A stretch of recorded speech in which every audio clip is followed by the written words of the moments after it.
সময় সংলাপে স্বাগত জানাচ্ছি। আমি তুষার আব্দুল্লাহ। সময় সংলাপে আজ আমার সঙ্গে যোগ দিয়েছেন ঢাকা বিশ্ববিদ্যালয়ের সমাজবিজ্ঞান বিভাগের শিক্ষক সামিনা লুৎফা। আপনাকে স্বাগত সময় সংলাপে। আমি আলোচনায় যেতে চাই, সংস্কৃতি বিষয়টাকে আনতেই চাই এই জায়গা থেকে যে আমরা দেখছি যে আমাদের সাংস্কৃতিক যে অনুশীলন চর্চা, সেই জায়গা থেকে আমরা যদি বলি যে মানে সাড়া দেওয়া আমাদের দেখতে পাচ্ছি, আমরা দেখেছি আমাদের ব্রাহ্মণবাড়ির একটা ঘটনা ঘটলো যে ওস্তাদ আলাউদ্দিন খাঁ বা ধীরেন্দ্রনাথ দত্তের যে পাঠাগার এবং স্মৃতিচিহ্ন, সেগুলোর উপর একটা আঘাত এসেছে। তারপর এক ধরনের নির্লিপ্ততা আমি দেখতে পাই সাংস্কৃতিক কর্মীদের মধ্যে, সাংস্কৃতিক সংগঠনগুলোর মধ্যে। তাদের দিক থেকে এই বিষয়গুলোর উপর যে সারাটা পাওয়ার কথা ছিল, তাদের সরব হওয়ার ব্যাপারটা ছিল, সেটা আমি লক্ষ্য করি না, বা আমরা হয়তো লক্ষ্য করি না, আপনি করেছেন কেন জানি না। সেই জায়গা থেকে আমাদের এই চর্চাটা স্তীমিত হয়ে যাওয়ার কারণে কি এগুলো আমরা দেখতে পাচ্ছি? যে আমরা দেখলাম যে সম্মিলিত সাংস্কৃতিক জোট একটা বিক্ষোভ মিছিল করলো, কিন্তু কাজ তো আসলে ঢাকা বিশ্ববিদ্যালয়ের টিএসসি তে বিক্ষোভ মিছিল করার নয়, ঢাকা কেন্দ্রিক কাজটা কিন্তু অনেক গভীরে, অনেক একটা লম্বা সময় ধরে করার ছিল। সেখানে আমরা কমপ্লিটলি কিন্তু মানে আমরা একেবারেই ব্যর্থ হয়েছি। সংস্কৃতি কর্মীদের কথা আমি যদি বলি, হ্যাঁ, এখন সংস্কৃতি মন্ত্রণালয় আমাদের প্রচুর আর্থিক সাহায্য দিচ্ছে, সব বিষয়ে আমাদের সাথে এগিয়ে আসছে, মানে তারা থাকছে সাপোর্ট করার জন্য, কিন্তু সেই পরিমাণে আমরা কিন্তু ছড়িয়ে যাইনি। তার মানে আমরা সংস্কৃতি কর্মীরা কিন্তু অনেক বেশি আলস্যের সময় পার করছি। এবং সংস্কৃতি চর্চা বা আন্দোলন সবই কিন্তু রাজধানী কেন্দ্রিক, এবং সাংস্কৃতিক বলয় ঢাকা বিশ্ববিদ্যালয় কেন্দ্রিক, ঢাকা বিশ্ববিদ্যালয় ও শিল্পকলা একাডেমি কেন্দ্রিক এক ধরনের অবভিয়াসলি মানে সংস্কৃতির কাজগুলো অনেক ক্ষেত্রে সংস্কৃতির কাজ বলতে সংস্কৃতি তো আমার জীবনাচার, মানে আপনি যদি সমাজবিজ্ঞান বা নৃবিজ্ঞানের ভাষায় বলেন সংস্কৃতি মানে আমি যা কিছু তাই আমার সংস্কৃতি। কিন্তু আমরা সাংস্কৃতিক কর্মকাণ্ড বলতে যা বুঝাই বাংলাদেশে, আমরা মূলত বিভিন্ন এক্সট্রা কারিকুলার মানে কালচারাল অ্যাক্টিভিটিকে বোঝাই। সেই দিক থেকে সম্মিলিত সাংস্কৃতিক জোট বলেন, গ্রুপ থিয়েটার ফেডারেশন বলেন, পথনাটক পরিষদ, কবিতা পরিষদ, নানান রকম এই ধরনের অ্যাসোসিয়েশনস রয়েছে, তারা নানান রকম মানে অ্যাক্টিভিটি করে থাকেন। কিন্তু সেটা অনেক বেশি দেখানোর ব্যাপার, এবং সংস্কৃতির মূল কাজটা কিন্তু শিক্ষা, এবং সেটা খুব ছড়িয়ে পড়ার দরকার ছিল। যেরকম আমরা মানে স্বাধীনতার পরপর দেখেছি, এমনকি স্বৈরাচার বিরোধী আন্দোলনের সময় কিছুটা ছিল সেটা, যে মানে ঠিক গ্রাম পর্যায়ে না হলেও একদম উপজেলা পর্যায়ে সে সমস্ত জায়গায় কিন্তু প্রচুর উপজেলা শহর পর্যন্ত সাংস্কৃতিক কর্মকাণ্ড ছিল, গ্রাম থিয়েটার ছিল, মুক্তনাটক ছিল। এখন কিন্তু সবই কিছুটা এর অভিজ্ঞতার মধ্যে পড়েছে। কারণ আপনি যদি আমাকে জিজ্ঞেস করেন সমাজ বিজ্ঞানের পাঠক হিসেবে, আমার কাছে মনে হয় যে এর মূল কারণ হচ্ছে আমরা যারা সংস্কৃতির নানান শাখায় যুক্ত রয়েছে, তাদের আসলে এটা কারোরই পেশা নয়। সবাই আমরা অন্য একটা কিছু করি পাশাপাশি। যেমন আমি একজন বিশ্ববিদ্যালয়ের শিক্ষক, পাশাপাশি আমি হয়তো একজন থিয়েটার অ্যাক্টর, আমি কর্মী, আমি ওখানে আমি নাটক করি, নাটকের দলে কাজ করি। এরকম যাদেরকেই দেখবেন তারা প্রত্যেকেই কিন্তু একটা আলাদা পেশার পাশাপাশি কাজটি করেন। তার মানে এই কাজগুলোর মধ্যে কোনো ধরনের প্রফেশনালিজম নাই, এবং এর কারণে যেটা ঘটে পূর্ণ সময়ের কাজ না, পূর্ণ চিন্তার কাজ না। তার মানে আমরা কিন্তু সবাই অনেক বেশি ব্যস্ত হয়ে গেছি, কারণ আমাদের চারপাশে সবারই চাহিদার পরিমাণ অনেক বেড়ে যাচ্ছে, এবং আমাদের এটা পেতে হবে, ওটা পেতে হবে, সেসব তো রয়েছে, আমাদের বেঁচেও থাকতে হবে, এবং সেই কারণে আমাদের প্রচুর কাজ করতে হয়। ব্যাপারটা এরকম যে আপনার যদি প্রচুর সময় থাকে, আপনার সেই সঙ্গে সচ্ছলতাও থাকতে হবে, যে আপনি ওই সময়টা একটা কনসালটেন্সি না করে আপনি থিয়েটারের সময় দেবেন, বা একটা বাইরের প্রাইভেট বিশ্ববিদ্যালয়ে না পড়িয়ে থিয়েটারের সময় দেবেন, সেইটুকু জায়গা আপনার থাকতে হবে, অর্থনৈতিক জায়গা থাকতে হবে। তার মানে আপনি যখন একজন উপজেলা পর্যায়ের একজন নাট্যকর্মীর কথা চিন্তা করবেন, তার পক্ষে কিন্তু এটা সম্ভব না।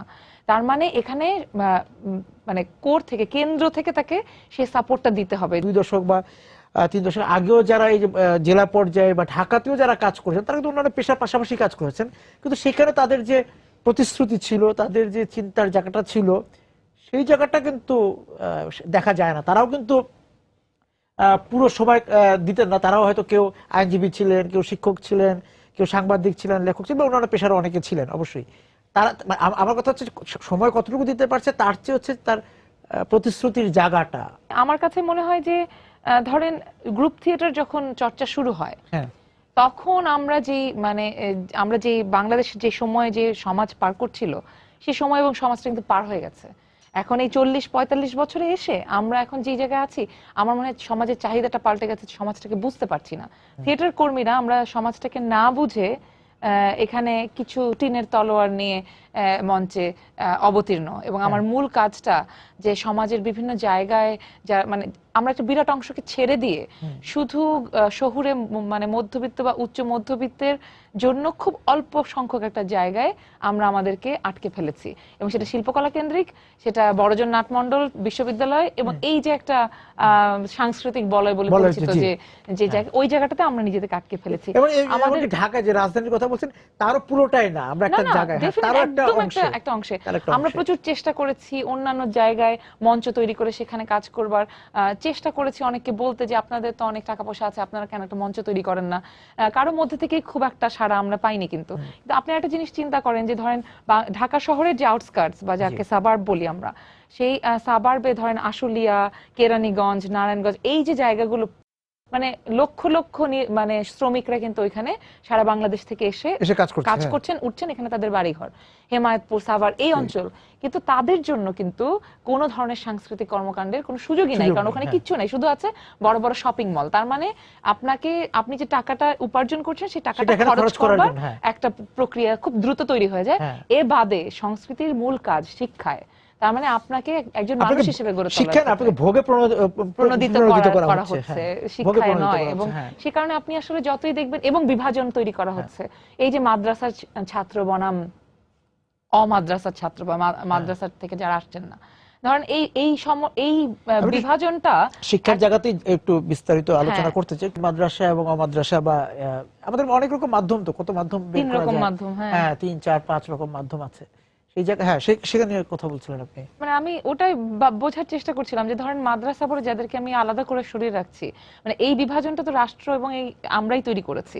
তার মানে একটা দেশে 3 রকম মাধ্যমে, শিক্ষার মাধ্যমে ছেলেমেয়েরা বড় হচ্ছে, একদিকে ইংরেজি মাধ্যম, বাংলা মাধ্যম, তাদেরকে একটু সরিয়ে রাখা, আবার মাদ্রাসা মাধ্যম। তাহলে এই যে মাদ্রাসার একজন ছাত্র যে মাদ্রাসায় পড়েছে, সে ধরেন ইন্টারনেট বোঝে না, ব্লগ বোঝে না, সে আলাউদ্দিন খাও বোঝে না, সে ধীরেন্দ্রনাথের নাম জানে না। আবার আমি কিন্তু খুব মানে কি বলবো, আত্মবিশ্বাসের সাথে এটাও বলতে পারছি না যে ছাত্র বা ছাত্রীটি মাদ্রাসায় না পড়ে বাংলা মিডিয়ামে পড়েছে, সে যে এদেরকে চেনে, সেটাও কিন্তু আমি ওরাও জানে না। তার মানে আমি আত্মবিশ্বাসের সাথে কোনোভাবেই বলতে পারছি না। তার মানে আমরা আমাদের শিক্ষাটাকে নিচের দিকে একদম নষ্ট করে ফেলেছি। শিক্ষার কিন্তু সমান্তরাল অবস্থান, নিচের দিকে খুব নষ্ট করে ফেলেছি আমরা সব।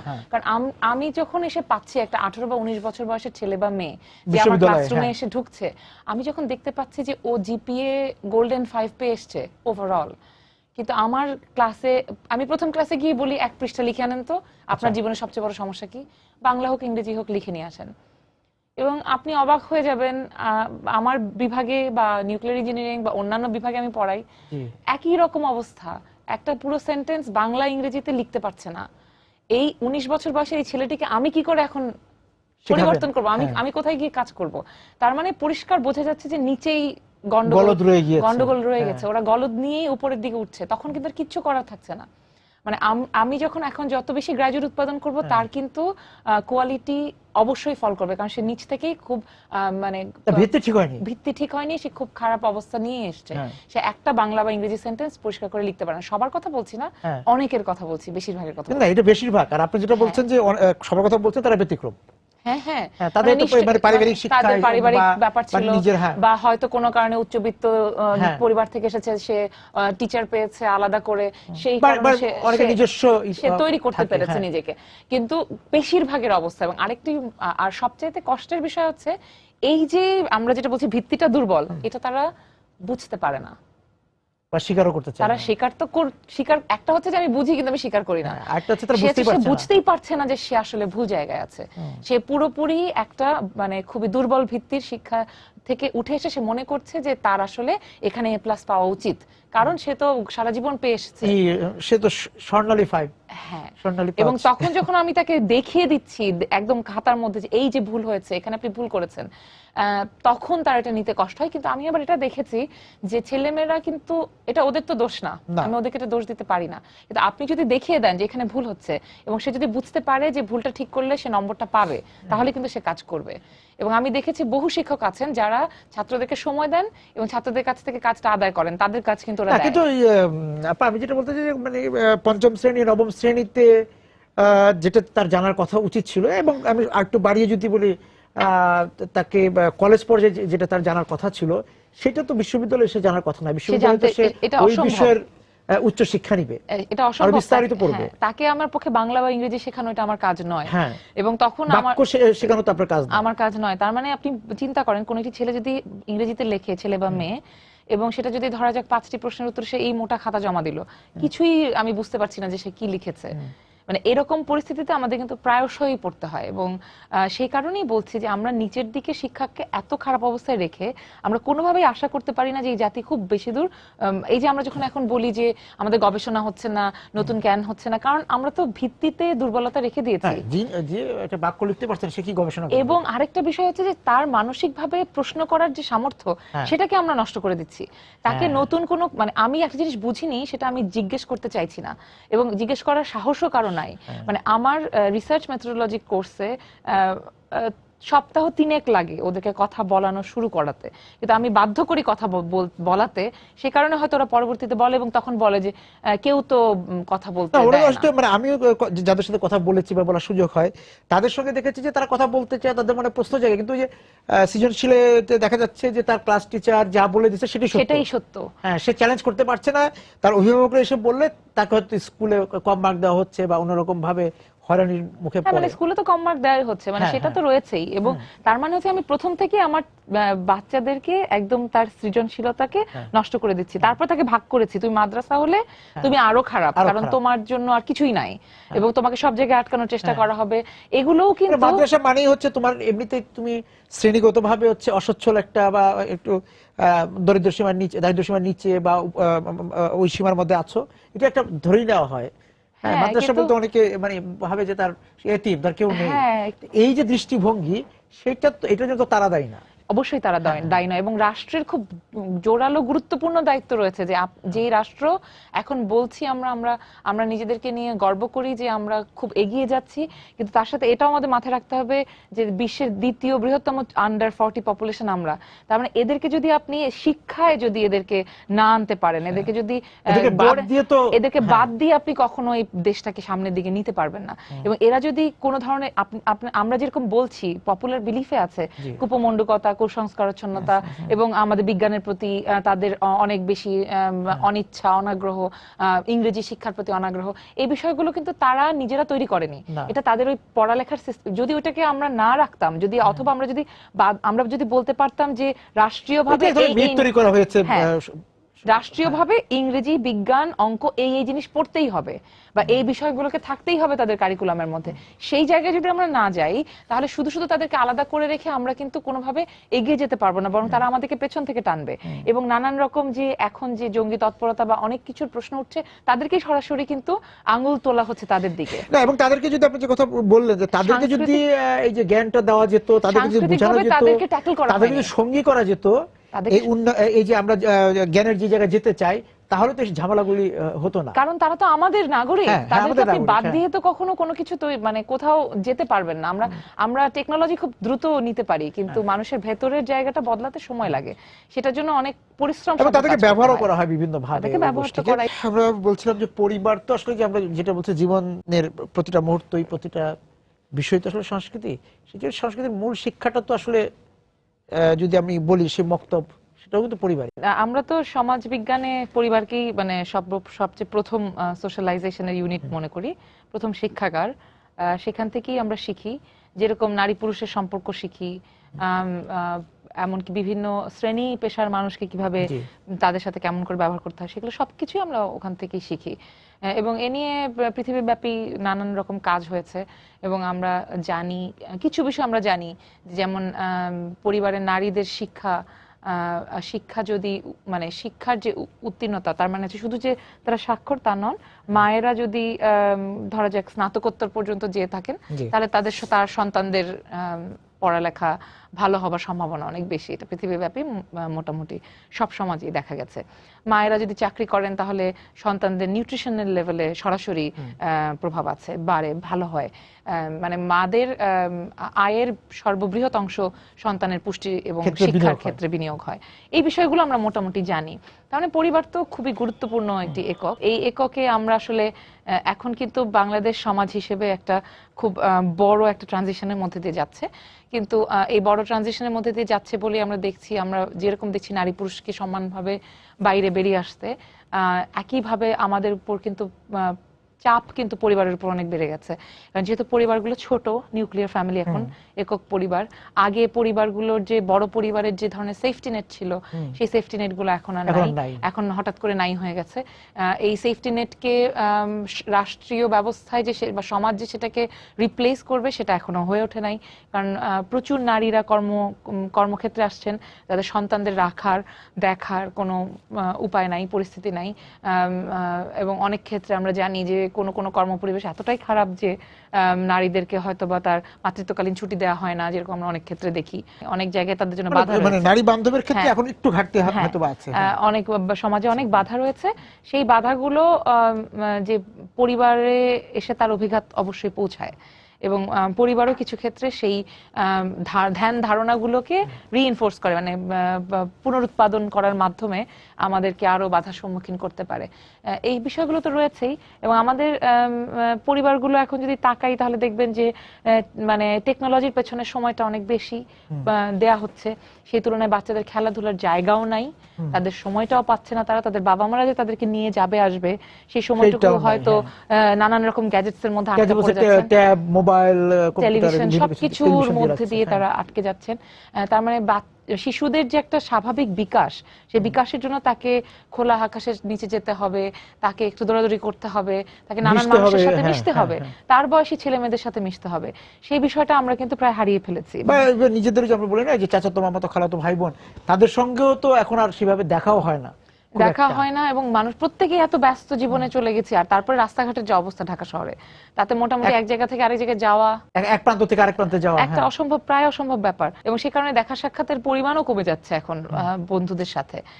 আর তার সাথে যেটা হচ্ছে কি, একক পরিবার আমরা দেখছি বেশিরভাগ ক্ষেত্রে একটাই সন্তান, তারও কিন্তু মানে অন্য ভাই বোনের সাথে মেশার বা অন্যদের ছাড় দেওয়া, যে ছাড়, মানে পরিবারে তো ছাড় দেওয়া তো একটা বিষয়, একটা কিছু শেয়ার করা, এই বিষয়গুলো বদলে অনেক বেশি স্বার্থপর এক একক মানুষে পরিণত হচ্ছি আমরা সবাই। আর তার সাথে সাথে ভোগ্যপণ্যের যে ব্যাপক বিশাল বিস্তার, সেটা তো রয়েছে। সবকিছু সে একা দখল করতে চায়, সেই মানসিকতা দিয়ে শিশুরা তৈরি হচ্ছে। সেইটা থেকে আমরা সেটাকে বোধহয় পরিবারে কোথাও কোথাও সেটাকে উৎসাহ দিচ্ছি, এবং সেই উৎসাহটা খুব ভয়ঙ্কর জায়গায় চলে যেতে পারে। আমি সেই কারণে বলছি যে একক মানে মানুষ ইন্ডিভিজুয়ালিজম, এটা পৃথিবীর সব দেশে ইন্ডাস্ট্রিয়ালাইজেশন এবং নগরায়নের সাথে সম্পর্কিত, সব সমাজেই ঘটেছে। কিন্তু সেটার মধ্যেও মানবিকতার যে বোধ, একজন মানুষকে সম্মান করা, একজন মানুষের জীবনকে মূল্য দেয়া, এটা কিন্তু খুব গুরুত্বপূর্ণ। সাংস্কৃতিক চর্চার কথা যদি বলি, যে আমরা বলি যে সব পরিবারই মোটামুটি সবাই চেষ্টা করেন যে স্কুলের যাতায়াতের পাশাপাশি অন্য কেউ হয়তো তবলা শিখবে, কেউ নাচ শিখবে, গান শিখবে, কিন্তু সেগুলো এবার মানে নির্ভর হয়ে গেছে, যে তারকা হওয়া নির্ভর হয়ে গিয়েছে। এটা চর্চা, অনুশীলন না, মনের খোরাক না, আমাকে কিছু একটা হতে হবে। সাংস্কৃতিক চর্চাটা ওদিকে চলে গেছে পরিবার। যেমন আমি ইদানিং দেখি যে বাচ্চাদেরকে বই উপহার দিলে তারা খুব একটা খুশি হয় না। মানে এরকম দিন আমাদের জীবনে কখনো আসেনি। আমরা সবসময় বই উপহার পেলেই সবচেয়ে খুশি হতাম, এখন তারা গেজেটের game, gadgets and all this things. হয়তোবা ওরও ভালো দিক আছে, কিন্তু হয়তোবা আমি খুবই পুরোনো কালের মানুষের মতো কথা বলছি, কিন্তু আমার কাছে মনে হয় মানবিকতার বিকাশের ক্ষেত্রে এবং প্রকৃতির সাথে সম্পর্ক থাকা, গেমের মধ্যে তো সবকিছু একটা আগ্রাসী থাকে, যে এই যে তার যে গতি, সেটা তো ধ্বংসের গতি। এবং আমি একা individual, I am always winning, আমি সবসময় জিতছি, আমি জিতবই এবং জিততেই হবে সব কাজে। এই যে বিষয়টা, জীবনে পরাজয়টাও দরকার আছে, খুবই খুবই প্রয়োজন আছে। পরাজিত না হলে আপনি শিখবেন কি করে যে কি করে পরাজিত হওয়ার, এবং পরাজিত হওয়ার পরে জিনিসটাকে কি করে নিতে হয়, তারপরেও তো জীবন চলে। সেটাই, এবং একজন পরাজিত মানুষকে পরাজিতকে কিভাবে দেখতে হয় সেটাও শেখার বিষয় আছে অবশ্যই। এমনকি ধরেন একদম ছোট কথা যদি বলি, আমার কাছে ইদানিং একটা জিনিস মনে হয় যে সমাজটা কেমন যেন একটা বোতলের মতো হয়ে যাচ্ছে। আমি কেন বলছি যে আমার কাছে মনে হয় সবাই বোতলের গলার কাছে একসাথে পৌঁছাতে চাচ্ছি। বোতলের গলার কাছে যদি সবাই একসাথে পৌঁছাতে চান, সবাই যদি একাই জিততে চান, তাহলে তো আসলে কারো পক্ষে জেতা সম্ভব না। বোতলের ওই গলা দিয়ে কেউ বের হতে পারবেন না, কারণ সবাই গিয়ে বটল নেক হয়ে যাবেন, বোতলের গলার মধ্যে সবাই জমে যাবেন। আমি যখন রাস্তায় বের হই, আমার এই কথাই মনে হয়। রিক্সাগুলোকে দেখলে মনে হয়, গাড়িগুলোকে দেখলে মনে হয়, বাসগুলোকে দেখলে মনে হয় সবাই সবার আগে যাওয়ার জন্য সবার রাস্তা বন্ধ করে দিয়ে বসে আছি। তার মানে নিজের কথা শুধু ভাবলে কখনোই আসলে দেশটা এগোবে না, দলবদ্ধ চেষ্টাটা নাই। মানে এটা তো একটা দেশ, এটা তো এখানে কতগুলো মানুষ আছে, তাদের একটা সমাজ আছে, সবাই একসাথেও জিতে যাব তা নয়, কিন্তু অন্যের জন্য জায়গাটা ছাড়তে হবে। সামাজিক চুক্তির যে ব্যাপার আছে, যেটা পড়েছি এটা এখন আর ছোটদেরকে বলা হয় কিনা 10 মিলে করি কাজ, আমরা 10 মিলে জিতবো, 10 মিলে এগিয়ে যাবো, এই জায়গাটা কোথায় যেন হারিয়ে গেছে। এবং নিজে একা বেরিয়ে যাওয়ার যে চেষ্টা, যে আপনি মোটরসাইকেলে আছেন, সবাই আটকে থাকবে, কিন্তু আপনি ফুটপাতের উপর দিয়ে হলেও এখান দিয়ে যেখান দিয়ে পারবেন আপনি সবার আগে বেরিয়ে যাবেন ওখান থেকে, এবং তার ফলে অন্যদের দুর্ভোগ ভোগান্তি এগুলো কোনোটাই আপনার বিবেচ্য নয়। আপনি ইচ্ছা মতো উল্টো দিকে যাবেন, সেটা যদি আপনার ক্ষমতা থাকে তাহলে তো আরো। এই যে আমরা অনেক কথা বললাম, সেই জায়গা থেকে তো রেখে দেওয়া যাবে না। সবাই তো মানে বোতলের মুখে যে বেরিয়ে আসতে চাবে, একলা চলতে চাবে, কিন্তু 10 মিলের যে একটা সংস্কৃতি আমাদের ছিল, সেখানে ফিরে যাওয়ার ছাড়া তো আর সমাধান নাই আসলে। আবার সেখানে ফিরে যেতে হবে ফ্যাশনের মতো, যেমন বারবার ফ্যাশন ফিরে ফিরে আসে, একই ব্যাপার আমাদের জীবন চর্চা, জীবনের অভ্যাসগুলোতেও সেটা তো একটা ফ্যাশন, ফিরে যেতে হবে। এটা শুধু ফ্যাশন না, ধরেন আমরা বলি বায়োলজিক্যাল নিডের কথা, যে ধরেন সেই জায়গা থেকে কিছু মানে মানুষের জীবন চলবার জন্য যেমন শ্বাস নেওয়ার প্রয়োজন, খাদ্য গ্রহণের প্রয়োজন, সেরকম তার কিন্তু যূথবদ্ধতার একটা প্রয়োজন আছে। মানে মানুষ একটা যূথবদ্ধ সামাজিক জীব, সুতরাং তার পক্ষে একা বেঁচে থাকা সম্ভব না, তাকে এর মধ্যেই থাকতে হবে এবং এই সমাজেই থাকতে হবে। তার মানে আমরা সবাই এগিয়ে যেতে চাইছি, খুবই ভালো কথা, মানে দেশটা তাহলে এমনি এগিয়ে যাবে, কিন্তু এই এগিয়ে যাওয়ার মধ্যে যে অন্যকে মানে ল্যাং মেরে অন্যকে ফেলে রেখে চলে যাওয়ার যে একটা প্রবণতা, এটা কিন্তু খুব বিপজ্জনক প্রবণতা। এই কারণে আমার মনে হয় কি যে এক ধরনের সামাজিক চুক্তি থাকার প্রয়োজন রয়েছে, যে রাষ্ট্র সমাজ এক ধরনের নিয়ম করে, কিছু আছে নিয়ম যেটা পালন না করলে আপনাকে ফাইন করবে বা জেলে ভরে দেবে, কিছু নিয়ম আছে আপনাকে ফাইন করা যাবে না, জেলেও ভরা যাবে না, লোকে আপনাকে খারাপ বলবে বা মন্দ বলবে, নানান রকম নিয়ম আছে। তো তাহলে সামাজিক কিছু নিয়মও রয়েছে, যে আপনি যখন উল্টো দিকে গাড়ি চালাচ্ছেন তখন লোকের উচিত থামিয়ে আপনাকে বলা, মনে করে দেয় যে ভাই আপনি কেন উল্টো দিকে যাচ্ছেন। এবং এই জিনিসটা কিন্তু আমি প্রত্যেকদিন করি, সুতরাং আমি জানি এটা করার এটার একটা ন্যূনতম হলেও একটা প্রতিক্রিয়া আছে। আমি যখন একটা পাজেরো গাড়ির মালিককে থামিয়ে তার গ্লাস নামিয়ে জিজ্ঞেস করি যে আপনি কেন উল্টো দিকে যাচ্ছেন, তখন রিকশাওয়ালারা খুশি হয়, কিন্তু পাজেরোর মালিক ডেফিনেটলি খুশি হন না, কিন্তু তার মনেও মানে রিকশাওয়ালাদের এই হাসিটা নিশ্চয়ই তাকে কোনোভাবে লজ্জা দেবে, এটা আমি চাই যে তিনি যেন উল্টো দিকে গাড়িটা না চালান, কেউই যেন না চালান। তার মানে আমরা কিছু মিনিমাম নিয়ম কানুন আমাদের মেনে চলা উচিত। ফুটপাতটা পথচারীদের জন্য হাঁটার জায়গা, ওখানে মোটরসাইকেলটা না তুললেই ভালো, তুললেও সেটা আপনি হাঁটিয়ে নিয়ে যেতে পারেন, কিন্তু আপনি যদি একটা বাচ্চা নিয়ে স্কুলে যাচ্ছে মা, তার পেছনে মোটরসাইকেল নিয়ে সারাক্ষণ আসতে থাকেন, তাহলে এটা কিন্তু বিপজ্জনক। মানে মানুষ হিসেবে মানবিকতার যে গর্ব আমরা করি, সেই গর্বের জায়গাটা যেন আমরা ভুলে না যাই, যে আমরা মানুষের জন্য করব, সেটাই হচ্ছে নিজে বেঁচে থাকবো কিন্তু সবাইকে নিয়ে। এটা খুব মানে ভেগ এবং বড় কথা হয়ে গেল, কিন্তু একদম পরিষ্কার করণীয়র ক্ষেত্রে আমার কাছে মনে হয় যে শিক্ষা এবং সংস্কৃতি দুটো কিন্তু একে অপরের সাথে খুব গুরুতরভাবে জড়িত, এবং এই জড়িত থাকা অবস্থায় আমি জানি যে আমাদের সংস্কৃতি মন্ত্রণালয় বলেন, সেখানে যারা আছেন তারা খুবই তাদের সদিচ্ছা আছে, কিন্তু আমরা যারা সংস্কৃতি কর্মী আছি বা যারা আমরা শিক্ষাকর্মী, মানে আমরা যারা শিক্ষকতা করি, তাদের প্রত্যেকেরই কিন্তু দায়িত্ব রয়েছে ওই জায়গাটাতে, যে আপনি শুধু আমাদের টেন্ডার দরকার আছে, আমাদের ব্যবসা বাণিজ্য দরকার আছে, খেয়ে পড়ে বেঁচে থাকতে হয়, কিন্তু আপনি যে সংস্কৃতি কর্মীর তকমা লাগিয়ে নিজেকে উপরের দিকে উঠিয়ে আনছেন, সেই সংস্কৃতি কর্মীর আসল কাজটা আপনি করছেন কিনা, নাকি শুধু গার্মেন্টস এর মানে ইয়ে ধরতেই আপনি ব্যস্ত থাকছেন। যদি সেটাতে আপনি ব্যস্ত থাকেন তাহলে কিন্তু রানা প্লাজার মতো ঘটনাতেও আপনার বিন্দু মাত্র প্রতিক্রিয়া হবে না, এবং আমরা দেখেছি যে ঘটেনি। বাংলাদেশের গ্রুপ থিয়েটারের আন্দোলনে বড় বড় মানুষকে দেখেছি আমরা, রানা প্লাজার পরে কারো কোনো প্রতিক্রিয়া আমরা দেখিনি। নাট্যকর্মীদের যে প্রতিক্রিয়া আমরা আশা করেছিলাম সেটা আমি দেখিনি, সংস্কৃতি কর্মীদের প্রতিক্রিয়া দেখিনি, অনেক পরে গিয়ে প্রতিক্রিয়া প্রকাশ হয়েছে। এই যে মুক্ত চিন্তার জন্য যাদেরকে হত্যা করা হয়েছে তাদের ক্ষেত্রেও প্রতিক্রিয়া বহু দেরিতে প্রকাশিত হয়েছে। তার মানে এখন আমরা কাকে ভয় পাচ্ছি? সংস্কৃতি কর্মীদের তো কাউকে ভয় পাওয়ার কথা না, শিক্ষকদের কাউকে ভয় পাওয়ার কথা না। আপোষটা কেন? আমার কথা হচ্ছে এই আপোষের জায়গাটা থেকে বেরিয়ে আসি। মানে আমি একজন সংস্কৃতি কর্মী, আমি যখন একজন লেখক, আমি যখন শিক্ষক, আমি যদি ঠিক কথাটা ন্যায় কথাটা বলি তাহলে আমার ভয় আছে, কিন্তু তাহলেই একমাত্র এই যে একটা পৌনঃপুনিকতা, এই যে একটা কোনো ধরনের নির্লিপ্ততা, এটা তখনই মৌনতা এটা তখনই ভাঙবে। এবং আমরা কোথাও না কোথাও মাথা ঢুকিয়ে দিয়ে বসে আছি, আমরা কোথাও বেরোতে চাচ্ছি না। যদি এটা বেরোতে না চান, এই প্রত্যেকটা সংস্কৃতির ক্ষেত্রেই কিন্তু আমরা দখলদারিত্বের সমাজটাকে একটা মরুভূমি করে বাস এবং আমরা দখলদারিত্বের শিকার যে হব, এখানে আর কোনো কথা বলার তখন উপায় থাকবে না। আপনি যখন অন্যের আগ্রাসনের শিকার হবেন, আপনি যখন অন্যের মাধ্যমে দমন পীড়নের শিকার হবেন, তখন আর আপনার পক্ষে কেউ দাঁড়াবে না তো। কারণ কথা বলার লোকটাই তো ছিলেন আপনারা, আপনারাই তো রাজপথে আন্দোলন করেছেন, স্বৈরাচার হটিয়েছেন। সে আপনারা যদি এখন কথা না বলেন, কথা বলতে হবে কোরাস কণ্ঠেই, হ্যাঁ, এবং অন্যায়ের বিরুদ্ধে দাঁড়াতে হবে, এটা হচ্ছে মূল কথা। তাহলে না সব বাকি সকলে শিখবে যে এটা ন্যায় আর এটা অন্যায়, অন্যায় পথটা নেওয়া। সেই জায়গা থেকে যে ব্যক্তিগত স্বার্থে শুধু কথা বলা, সম্মিলিতর স্বার্থে কথা না বলা, হ্যাঁ অবশ্যই ব্যক্তি স্বার্থটাই মূল হয়ে দাঁড়াচ্ছে। আমরা কেউ সবাই কিছু না কিছু চাইছি, তার ফলে ভয়ে আমরা কথা বলছি না। এটা গেলে হয়তো ওটা মিস হবে, ওটা গেলে ওই পদক পাওয়া যাবে না, না হলে ওই পদ পাওয়া যাবে না, বা পুরস্কার পাওয়া যাবে না। এসব আসলে যারা আমাদেরকে পথ দেখিয়েছেন শুরুর দিকের, তারা এসব কথা কখনো ভাবেন নাই। প্রাপ্তিযোগের হিসাব তারা করেন নাই। আমরা যদি প্রাপ্তিযোগের হিসাব করি, তাহলে আমাদের অন্য বিষয়ে কাজ করা উচিত ছিল।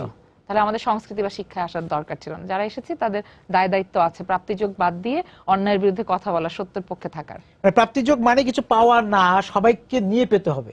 মানে কিছু পাওয়া মানে আমার ব্যক্তিগত পাওয়া, হ্যাঁ সেটাই টেকসই পাওয়া। অবশ্যই আমি একটা পদক পেলাম না, পদ পেলাম, তার চেয়ে অনেক গুরুত্বপূর্ণ বিষয় হচ্ছে আমি ঠিক কথাটা ঠিক জায়গায় বলতে পারছি কিনা, এবং সেই সাহসটা রাখছি কিনা। নিজের সৎ থাকলে ওই সাহসটা আসলে হয়, তৈরি হয়ে যায়, এবং আত্মবিশ্বাসটাও দরকার। এবং সেই জায়গা থেকে আমাদের সার্বিকভাবে শুধু ঢাকা না, মানে বিভিন্ন জায়গায়, জেলা উপজেলা শহরে যে সাংস্কৃতিক কর্মীরা আছে, সবাইকে এখন সামনে আসা দরকার। আমরা যে সমাজে বাস করছি, সেই সমাজটাকে বোঝা খুব প্রয়োজন। এই যে আপনি বলছেন যে টিনেজ শিশুরা কি ভাবছে, কি করছে, এটা না বুঝে আমি টিনেজদের জন্য কখনো কি একটা নাটক বা একটা সাংস্কৃতিক কর্মকাণ্ড থেকে যুক্ত করতে পারবো না। তার মানে এখনকার ছেলেমেয়েরা বদলে যাচ্ছে। তারা কেউ মাদ্রাসায় পড়ছে, কেউ বাংলা মিডিয়ামে পড়ছে, কেউ ইংরেজি মিডিয়ামে পড়ছে, এবং তাদের এই বদলটাকে না বুঝতে পারলে আমি আজকে থেকে 10 বছর পর যে টার্গেট অডিয়েন্স আমার, তাকে আমি যদি না চিনি, তাদের নিজস্ব একটা ভাষা তৈরি হয়েছে, হ্যাঁ, তাকে আমি না চিনি, তাকে আমি কখনোই আমার কথাটা তাকে বুঝাতে পারবো না। আমার কথাটা কিন্তু ভুল কথা নয়, কিন্তু আমি হয়তো তাকে বুঝাতে পারছি না কমিউনিকেশনের জায়গায়, কারণ আমি তাকে না চিনে তার সাথে কথা বলছি। ওই যে আমি বলেছিলাম টিনের তলোয়ার নিয়ে যুদ্ধ করছি, মানে এককভাবে চলতে গিয়ে আশপাশে সবাই অপরিচিত হয়ে যাচ্ছে। হ্যাঁ, এবং সবাই অপরিচিত হয়ে গেলেই আমি আর কারোর সাথে কমিউনিকেট করতে পারছি না। আমি নিজের জায়গায় বসে থাকছি, বা আমি ভয় পাচ্ছি, এবং এই ভয়ের জায়গাটা থেকে মুক্ত হওয়ার জন্য সবার বেরিয়ে আসা, সামনে আসা, সম্মিলিত থাকা, যুথবদ্ধ থাকা খুব গুরুত্বপূর্ণ। সুতরাং আবার সেই কোরাস কণ্ঠেই উচ্চারণ করতে হবে, যে প্রতিবাদ করতে হবে অন্যায়ের, হ্যাঁ, অন্যায়ের, যে কোনো অন্যায়ের প্রতিবাদ করাটা খুব গুরুত্বপূর্ণ। আপনাকে অনেক ধন্যবাদ আজকে আমাদের সঙ্গে যোগ দেওয়ার জন্য। দর্শক যারা ছিলেন সময় সংলাপের সঙ্গে এতক্ষণ, আপনাদেরকেও ধন্যবাদ জানিয়ে শেষ করছি আজকে সময় সংলাপ। দেখা হবে আগামী দিন। সবাই সুন্দর থাকবেন।